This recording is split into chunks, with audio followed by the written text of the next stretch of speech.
नमस्कार, बहुत स्वागत है आप सभी का। मैं हूं शिवांगी द्विवेदी आपके साथ और आप देख रहे हैं न्यूज़ 18 इंडिया का डिजिटल प्लेटफॉर्म। आज हम बात करने वाले हैं पेट्रोल डीजल की कीमतों पर, जो मिडिल ईस्ट के तनाव और कच्चे तेल के $95 प्रति बैरल के स्तर पर पहुंचने से प्रभावित हो रही है। मिडिल ईस्ट तनाव की शुरुआत के बारे में चलिए सबसे पहले बात करेंगे। मिडिल ईस्ट में बढ़ते तनाव ने वैश्विक तेल बाजार को हिला दिया है। ईरान और इजराइल के बीच झड़पें, अमेरिकी सैन्य कार्रवाई और हॉर्मुज़ स्ट्रेट पर खतरा बढ़ गया है, जहां से दुनिया का 20% तेल गुजरता है। इससे ब्रेंट क्रूड की कीमत $95 प्रति बैरल तक पहुंच चुकी है, जो हाल ही में $115 के करीब भी छू चुकी थी। भारत जैसे आयातक देश के लिए ये चिंता की बात है, क्योंकि हम 88% कच्चा तेल बाहर से ही लाते हैं। ये तनाव केवल राजनीतिक नहीं बल्कि आर्थिक भी है। अगर सप्लाई चेन बाधित हुई तो तेल की कमी हो सकती है, जो कीमतों को और ऊपर धकेल देगी। अभी सरकार स्टॉक बफर का इस्तेमाल कर रही है, लेकिन लंबे समय तक ये संभव नहीं है। कच्चे तेल कीमतों का उछाल आप देखिए। ब्रेंट क्रूड $95 पर पहुंच चुका है, जबकि WTI 72 से $80 के आसपास है। पहले ये $67 था, लेकिन 9 से 10% की तेजी देखी गई। मिडिल ईस्ट टेंशन से सप्लाई रिस्क बढ़ा, जिससे कीमतें 10 साल के हाई पर पहुंच चुकी हैं। भारत में OMCs यानी कि ऑयल मार्केटिंग कंपनीज जैसे कि IOCL, BPCL कीमतें तय करती हैं। वैश्विक उछाल से उनका जो मार्जिन है वो कम हो जाता है, इसलिए वे खुदरा कीमतें बढ़ा सकती हैं।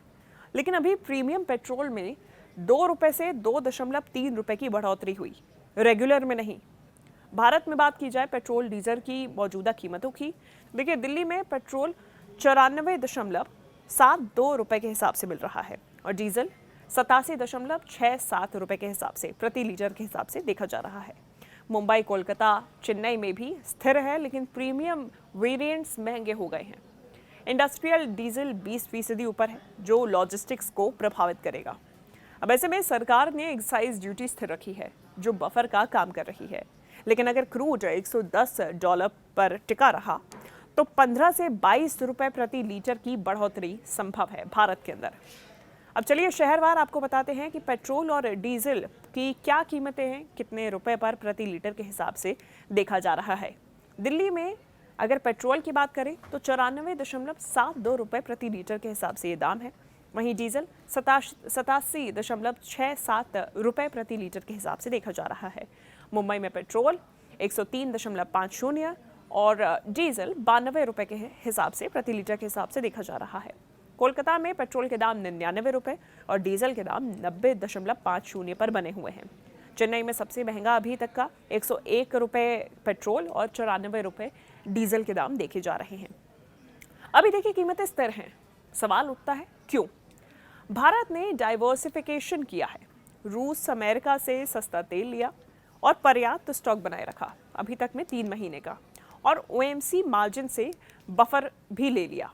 अब सरकार इन्फ्लेशन कंट्रोल के लिए सब्सिडी या ड्यूटी कट पर विचार कर रही है, लेकिन ₹50 की एकमुश्त बढ़ोतरी असंभव है, क्योंकि टैक्स और मार्जिन बफर है।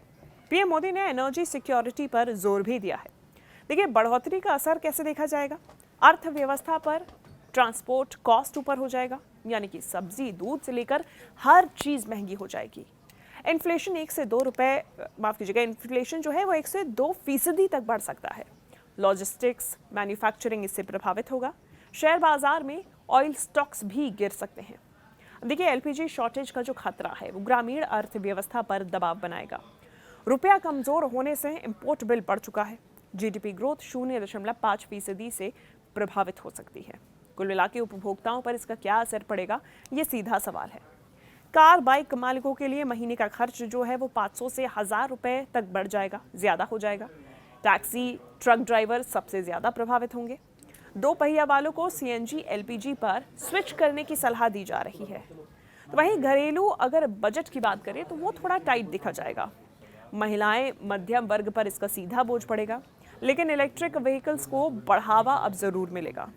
सरकार क्या कह रही है? डिप्लोमेसी से सप्लाई सिक्योर की गई है, रिजर्व स्टॉक रिलीज कर दिया गया और ड्यूटी कट भी अब संभव है। रिन्यूएबल एनर्जी पुश भी मिलेगा, यानी कि सोलर EV को अब पुश किया जाएगा, प्रमोट किया जाएगा। OMC प्राइस रिवीजन डेली किया जाएगा। लेकिन इलेक्शन या फिर इन्फ्लेशन से सतर्क जरूर रहें। भविष्य में अब क्या हो सकता है? अगर टेंशन कम हुई तो कीमतें $80 पर स्थिर रहेंगी, लेकिन हॉर्मोज ब्लॉकेज से $125 तक भी जा सकती हैं। भारत को 20% बायोफ्यूल टारगेट रखना पड़ेगा। अब ऐसे में एक्सपर्ट्स कहते हैं लॉन्ग टर्म में 10 से 15 रुपए की बढ़ोतरी तय मानिए। बचाव के उपाय यही हैं कि पब्लिक ट्रांसपोर्ट का इस्तेमाल कीजिए, कार पूलिंग कीजिए और इको ड्राइविंग की ओर आगे बढ़िए। ईवी या सीएनजी पर भी आप विचार कर सकते हैं। बजट में फ्यूल कोटा जरूर रखें। तो कुल मिला के ये जो अब स्थिति है, ये पश्चिम एशिया तनाव के बीच में देखी जा रही है। अब ऐसे स्थिति में ये जो स्थिति है ये द्रव है। आप ऐप्स चेक करते रहें। सरकार भी सतर्क है, लेकिन आप भी खुद सतर्क रहें। कमेंट करके बताएं कि ऐसी सिचुएशन में आप कितना ज़्यादा इन तमाम टिप्स को फॉलो कर रहे हैं। धन्यवाद।